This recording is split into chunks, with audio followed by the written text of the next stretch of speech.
सर्वमङ्गलमाङ्गल्ये शिवे सर्वार्थसाधिके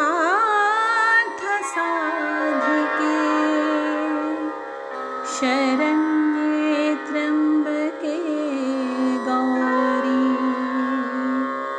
नारायणी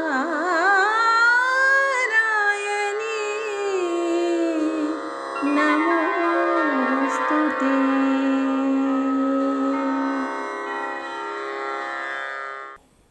जय माँ इंद्राक्षी जय अम्बे।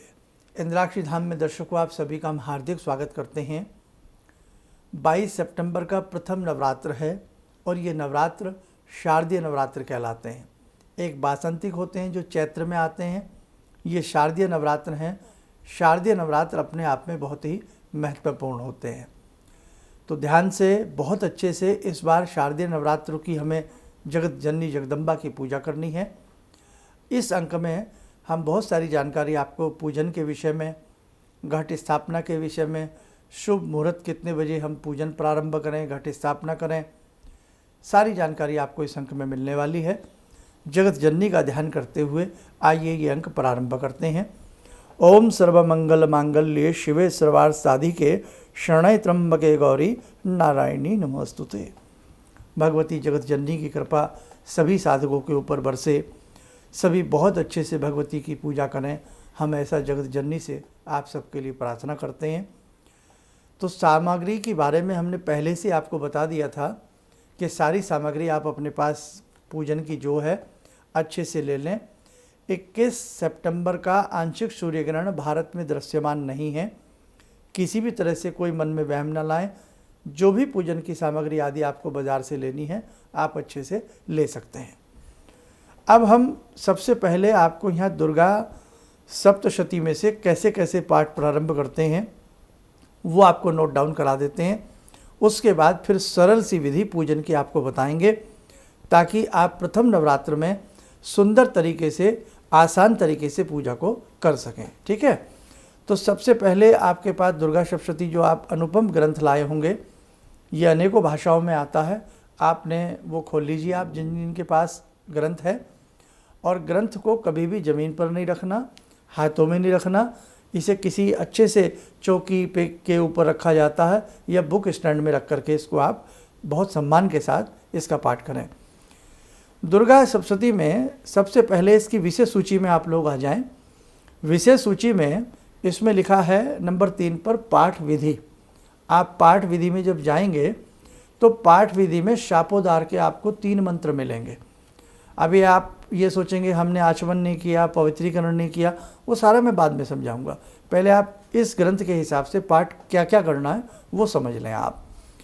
तो हमने पाठ विधि में शापोद्धार के 3 मंत्र हैं और वो तीनों मंत्रों को हमेशा ध्यान रखना और प्रतिदिन ये पाठ पढ़े जाते हैं। तीनों मंत्र पाठ प्रारंभ करने से पहले, कवच से पहले पढ़े जाते हैं। और ये तीनों ही मंत्र जब हम उस दिन का पाठ पूरा हो जाता है, नवारण मंत्र पढ़ लेते हैं, फिर ये तीनों मंत्र पढ़े जाते हैं। रोज़ पढ़े जाएंगे, सप्तमी तक, अष्टमी तक, नवमी तक, जब तक भी आप इसका पाठ करते हैं। हर साल ऐसे ही रखना, ये नियम ध्यान रखें। पहला मंत्र है इसमें पेज नंबर 15 पर। जिनके पास नए ग्रंथ हैं, नई पुस्तकें हैं, पुराने वाले अपने हिसाब से ढूंढ लें। ओम ह्रीं क्लीं श्रीं क्रां क्रीं चंडिका दिव्यै शाप नाशानुग्रहम कुरु कुरु स्वाहा। ये मंत्र 7 बार। उसके बाद अगला पेज पलटें। ओम श्रीं क्लीं ह्रीं सप्तशती चंडी के उत्कीर्णम कुरु कुरु स्वाहा। ये मंत्र 21 बार इसको आप जपेंगे। और उसके बाद तीसरा मंत्र है ओम ह्रीं ह्रीं वम वम ऐं ऐं मृत संजीवनी करके जो मंत्र है, ये मंत्र 7 बार जपेंगे। क्लियर। पाठ प्रारंभ करने से पहले पुस्तक को प्रणाम आदि करके भगवती को जो इसके कवर पेज पर माता का चित्र अंकित है उनको तिलक आदि लगा करके बहुत प्रेम से, भाव से पुस्तक को खोलें। उसके बाद पाठ विधि में जाएं, शुरू के तीनों मंत्र पढ़ें। इसके बाद देवी कवचम, दिव्या कवच, ये प्रतिदिन पढ़ा जाएगा। देवी कवच, अर्गला स्तोत्रम, कीलकम, तंत्रोक्तम, रात्रि सूक्तम। उसके बाद समय है श्री दिव्य अधर शीर्षम, देवी अधर शीर्षम, ये भी पढ़ें, बहुत अच्छा होता है। तो ये यहाँ तक का पैटर्न प्रतिदिन पढ़ा जाएगा, प्रतिदिन। अब इसके बाद नवारण विधि, इसमें पुस्तक में नवारण विधि आप देखेंगे मिल जाएगी। हृदयान्यास, अंगन्यास यदि आपको करना आता है, बहुत आसान है, उस विधि से कर लें। नहीं तो सीधा माला को मस्तक से लगा करके नवारण मंत्र की एक माला करें। ऐं ह्रीं क्लीं चामुंडाई विच्चे, 1 या 3 माला आपको करना है। यहाँ तक का क्रम समझ में आ गया। अब इसके बाद श्री दुर्गा सप्तशती के अध्याय हैं। कितने अध्याय हैं? 13 अध्याय हैं। कुछ लोग 13 के 13 अध्याय प्रतिदिन पढ़ते हैं, कुछ लोग इसको मध्यम प्रथम या प्रथम मध्यम उत्तर चरित्र के हिसाब से पढ़ते हैं। अनेकों विधियाँ, लेकिन यहाँ मैं आपको बहुत आसान तरीका बता रहा हूँ, समय भी कम लगेगा और पाठ भी आपका बहुत अच्छे से 7 दिन में पूरा हो जाएगा। अब कैसे करना है? अब इसमें 13 अध्याय हैं, तो पहले दिन पहला अध्याय पढ़ा जाता है, दूसरे दिन दूसरा और तीसरा अध्याय पढ़ा जाता है, तीसरे दिन चौथा अध्याय पढ़ा जाता है। तीसरे दिन कौन सा? चौथा अध्याय पढ़ा जाता है। ये भी हमने आपको सारा कल परसों की एक छोटी सी आपको वीडियो दी थी, उसमें बता दिया था। आज के अंक में भी एक बार समय रहा तो ज़रूर मैं सारा क्लियर कर दूंगा।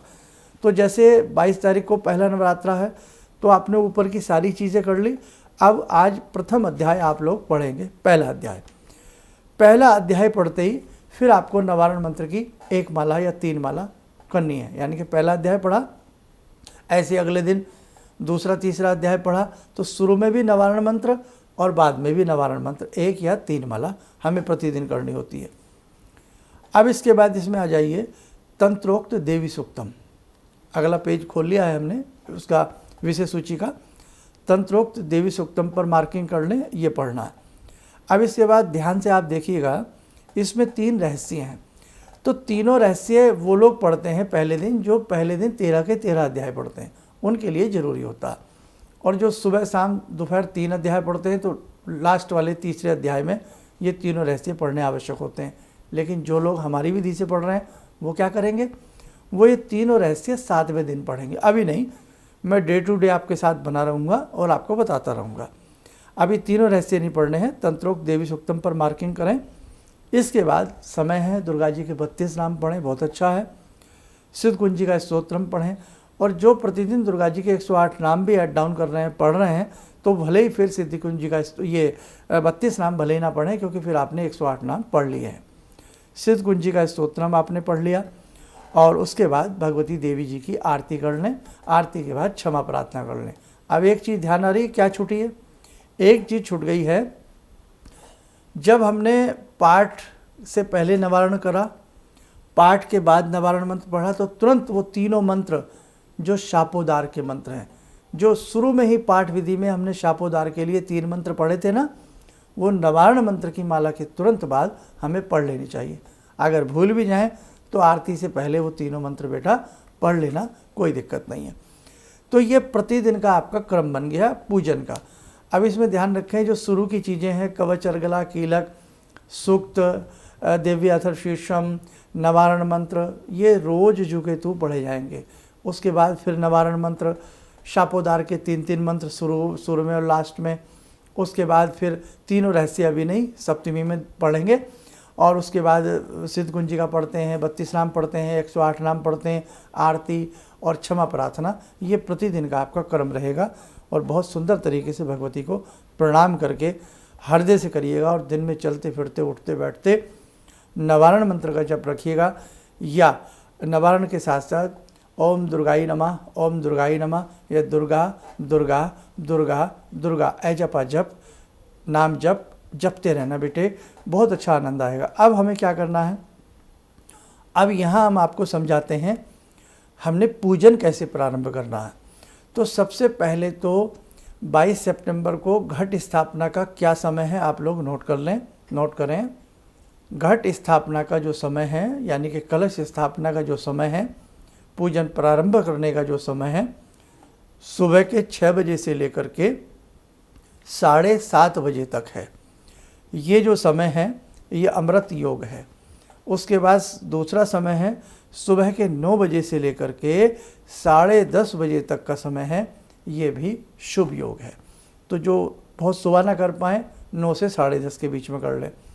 अब 7:30 से 9 जो है ये राहु काल है। राहु काल में आप नहीं चाहते हैं तो कोई दिक्कत नहीं है, लेकिन ध्यान रखना और कभी समय रहा तो बताऊंगा, राहु काल में दुर्गा पाठ करना बहुत ही फलदायी होता है। पूजन प्रारंभ करना नहीं, दुर्गा पाठ करना बहुत ही अनुपम होता है और फलदायी होता है। और जाहिर सी बात है, जो सुबह पूजा करेंगे 6 बजे से घट स्थापना करेंगे, करते करते 1-1.5 घंटा सारी पूजा में लगी जाता है। फिर राहु काल प्रारंभ हो जाएगा, उसमें आपका पाठ होगा, अति उत्तम, यकीन मानिएगा आप, अति उत्तम रहता है राहु काल में दुर्गा जी का पाठ करना। आगे की चर्चा फिर कभी। अब सबसे पहले शुद्ध होकर के आलती पालती मार करके अपने पूजन में बैठें, गंगा जल के छींटे दे लें। इसी पुस्तक में पाठ विधि में आचमन कहा गया है, आचमन कर लें। थोड़ा सा जल बाएं हाथ में रख करके दाएं हाथ से ढाप लें, गायत्री मंत्र पढ़ते हुए, या ओम है पवित्र है पवित्रोवा जिनको आता है, पवित्रीकरण वाला मंत्र पढ़ के अपने ऊपर जल के छींटे दे लें। कटोरी में फूल, चावल, रोली, मोली सारा सामान अच्छे से रखें। अखंड जोत बना करके पहले से ही तैयार रखें। अगर अखंड जलानी है या पूजा के समय जलानी है तो जोत को तैयार रखें, और जिस तस्तरी में जोत रखें उस तस्तरी में बीच में एक बिंदी लगाएं और 8 बिंदियाँ, वो 8 पंखुड़ियाँ बना दें, अष्टदल बना करके थोड़ा फूल चावल रख के वहाँ अखंड जोत रखें। अभी उसको प्रज्वलित नहीं करना है, ठीक है। कोई सुगंधित धूप धूनी आदि पहले से जला सकते हैं, कोई दिक्कत नहीं है। अब आपको क्या करना है, आचमन आदि पवित्री आदि करने के उपरांत, मैं सूक्ष्म में बता रहा हूँ, और जो विद्वान लोग हैं वो हमारी बात को अन्यथा ना लें, क्योंकि जो विद्वान है वो तो फिर संपूर्ण पाठ विधि के हिसाब से करते हैं। लेकिन यहाँ साधारण ग्रस्त लोगों के लिए, साधारण साधकों की मैं बात कर रहा हूँ, इसलिए उनके लिए साधारण रीति से ही पूजन की पद्धति बता रहा हूँ। अब आपको क्या करना है, थोड़ा फूल चावल ले लें, पृथ्वी पर छोड़ें। पृथ्वी मंत्र याद है तो पढ़ लें, नहीं तो पृथ्वी पर पृथ्वी माता की मनी मन जय करते हुए पृथ्वी पर छोड़ करके पृथ्वी माता को ऐसे छू करके उन्हें प्रणाम कर लें, थोड़ा जल भी गिरा दें। हर घर में घंटी होती है, घंटी को तिलक कर दें और थोड़ा सा फूल चावल घंटी के ऊपर अर्पण कर दें। शंख है, थोड़ा तिलक कर दें, फूल चावल अर्पण कर दें। अब संकल्प लें, चम्मच में जल ले लें, या अर्घ्य होती है जो संकल्प की होती है वो आपके पास हो, उसमें थोड़ा सा चावल फूल रख के संकल्प लें। जिन्हें संकल्प करना आता है साधारण विधि से, इस पुस्तक के अंदर भी है, कर सकते हैं।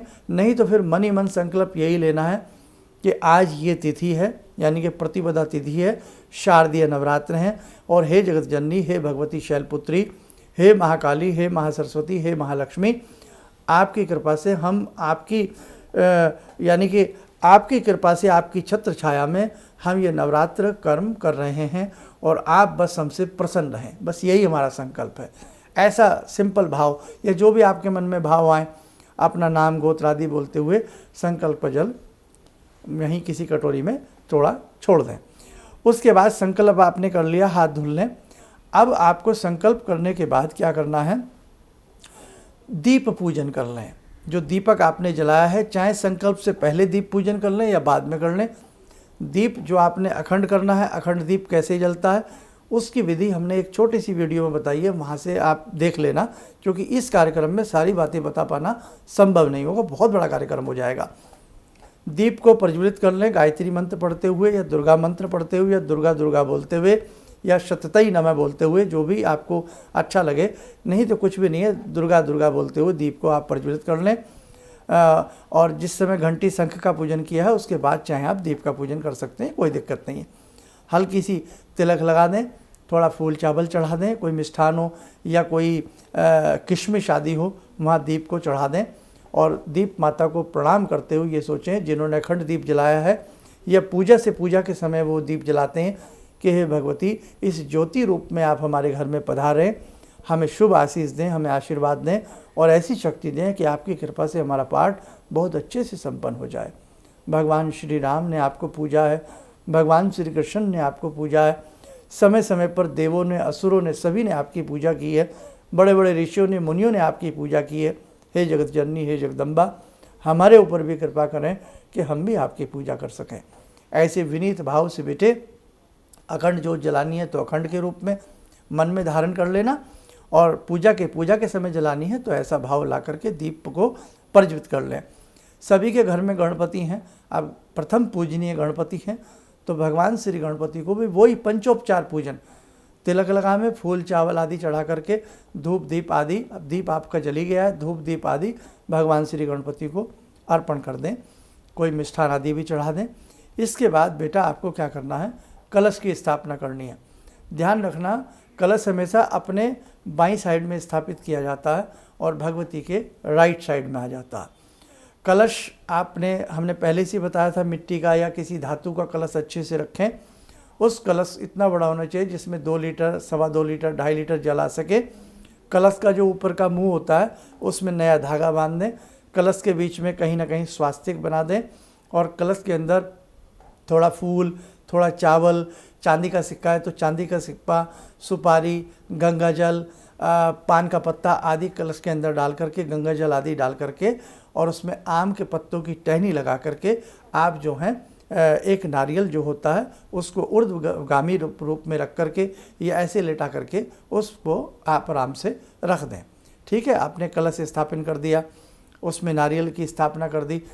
जिन्हें कलश का मंत्र आता है कलश का मंत्र पढ़ लें, नहीं तो साधारण तरीके से जब आपने कलश स्थापित कर दिया है तो वही पंचोपचार पूजन, धूप, दीप, फल, फूल, तिलक आदि कलश को अर्पण करके प्रणाम कर लें। कलश में समस्त देवी देवताओं का वास होता है क्योंकि जल है और जल में ही क्षीर सागर में सर्प की सैया के ऊपर भगवान श्री विष्णु विराजते हैं। लक्ष्मी मां उनके चरण दबाती रहती हैं, तो समस्त देवी देवताओं का कलश में वास होता है। कलश का अत्यधिक महत्व होता है, फिर किसी छोटे सी वीडियो में अलग से आपको और बता देंगे।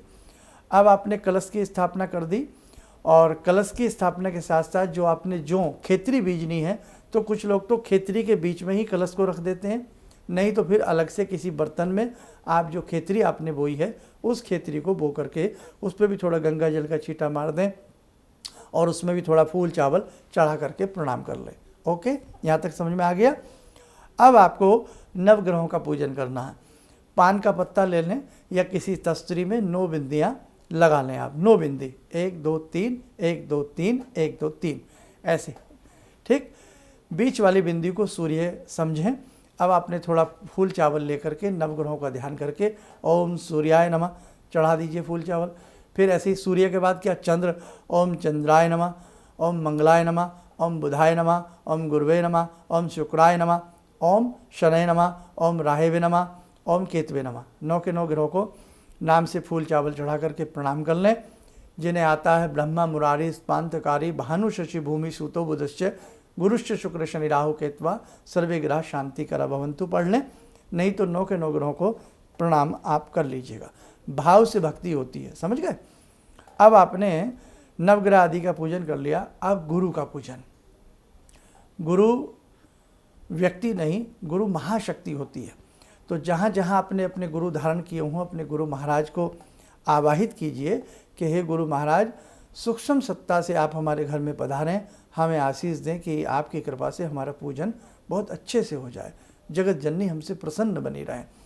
अब वही पंचोपचार, गुरु जी को भी आप तिलक लगावें और गुरु की फ़ोटो चित्र आपके पास ना हो तो मानसिक रूप से गुरु का ध्यान करते हुए किसी प्लेट तस्तरी में फूल चावल आदि गुरु के नाम से पंचोपचार पूजन करके उनको प्रणाम कर लें। अब देवी पूजन है ना, पहला स्वरूप भगवती का क्या होता है, शैलपुत्री। अब देवी पूजन करना है। देवी पूजन में महासरस्वती, महाकाली, महासरस्वती, महालक्ष्मी का ध्यान करते हुए, शैलपुत्री का ध्यान करते हुए हमें भगवती का पंचोपचार या षोडशोपचार पूजन करना है। अनेकों बार बता चुका हूँ, लेकिन लाला चाहती है कि आपको बार बार समझाता रहूँ।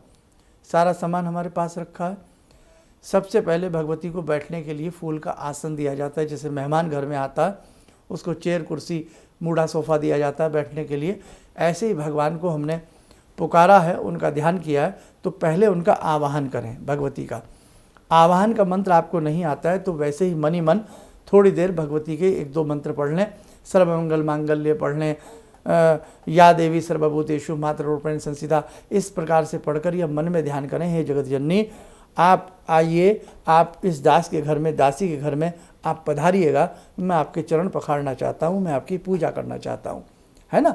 ऐसा भाव करके समझ लेना भगवती की महाशक्ति, तीनों शक्तियाँ महाकाली, महासरस्वती, महालक्ष्मी आपके घर में विराजमान हो चुकी हैं। उसके उपरांत षोडशोपचार पूजन करेंगे। बैठने के लिए सबसे पहले पुष्पों का आसन देंगे। आसनम समर्पयामि, फिर पैर धुलाएं। पाद्यम समर्पयामि, फिर चरण धुलाएं, अर्घ्य दें, फिर पाद्यम समर्पयामि, अर्घ्यम समर्पयामि, आचमनम समर्पयामि, स्नानम समर्पयामि। इन चारों तक हमें जल अर्पण करना है। स्नानम समर्पयामि ये आपने कर दिया, पाद्यम समर्पयामि, अर्घ्यम समर्पयामि, आचमनम समर्पयामि, स्नानम समर्पयामि। अब ये करने के बाद भगवती को सुंदर सा तिलक लगावें, है ना, गंधाक्ष समर्पयामि, तिलक लगा करके थोड़ा चावल चढ़ा दें।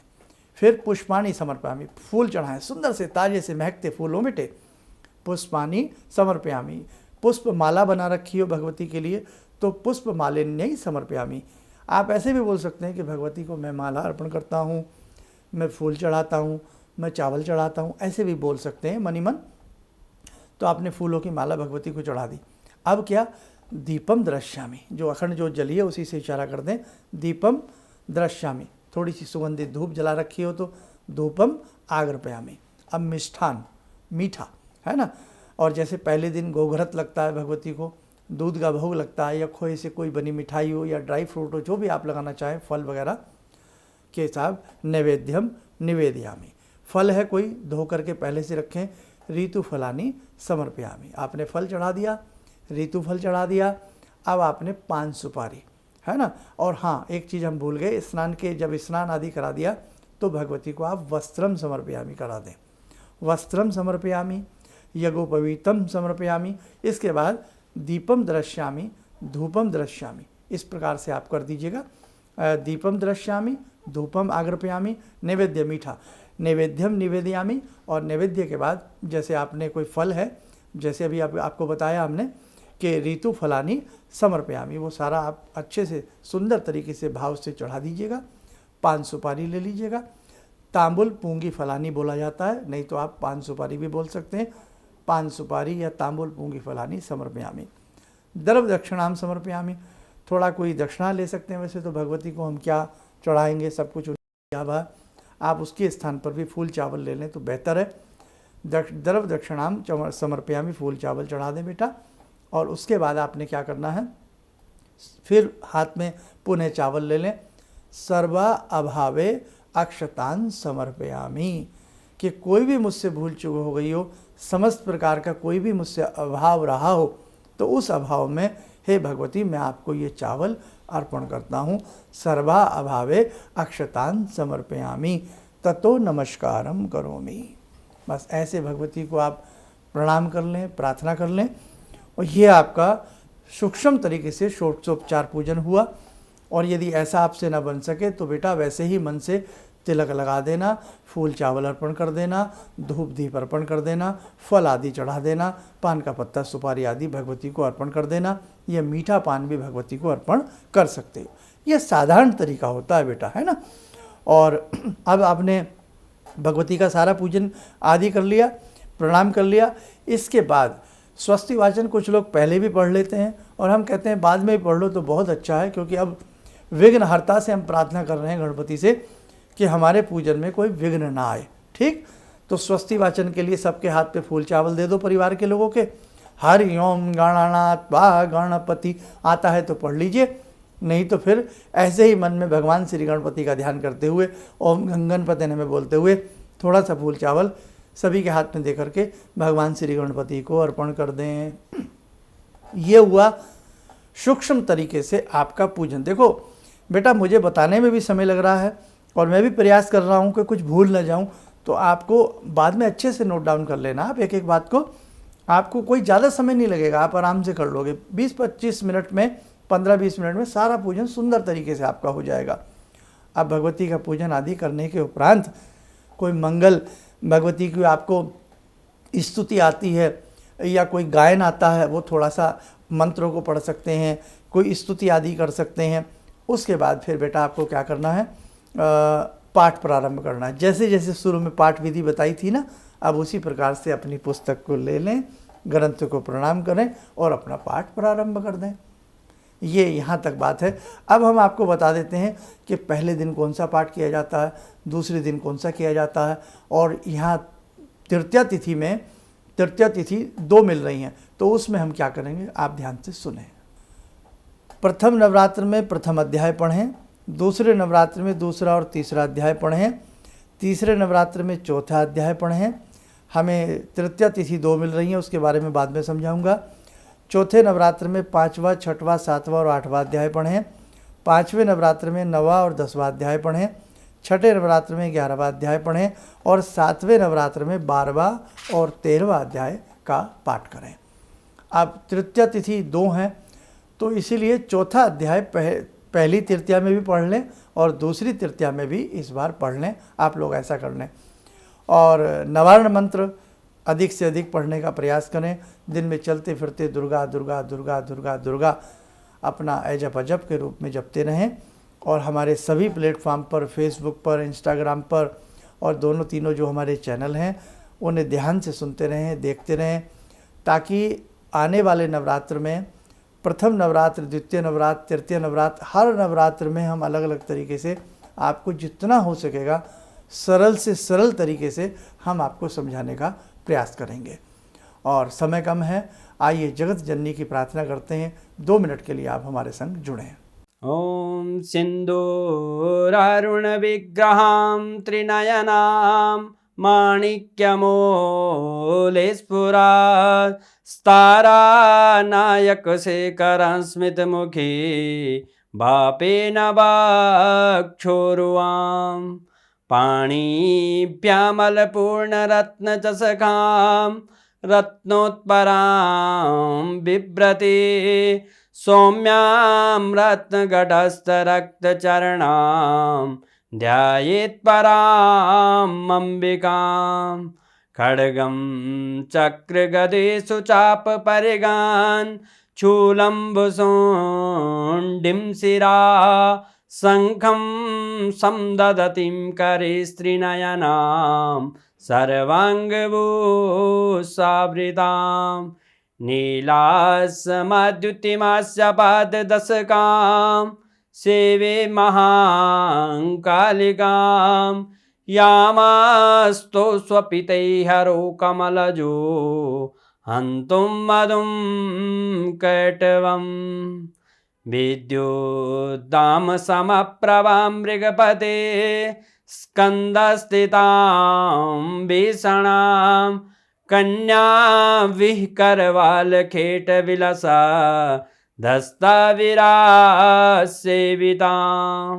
हस्तैश्चक्रगदाशिखेटविशिखां चापं गुणं तर्जनीं विप्राणामलिलात्मिकां शशिधरां दुर्गां त्रिनेत्रां भजे। कवच बना लें, प्रार्थना करें, भगवती का शुभ आशीष हम सबके ऊपर बरस रहा है।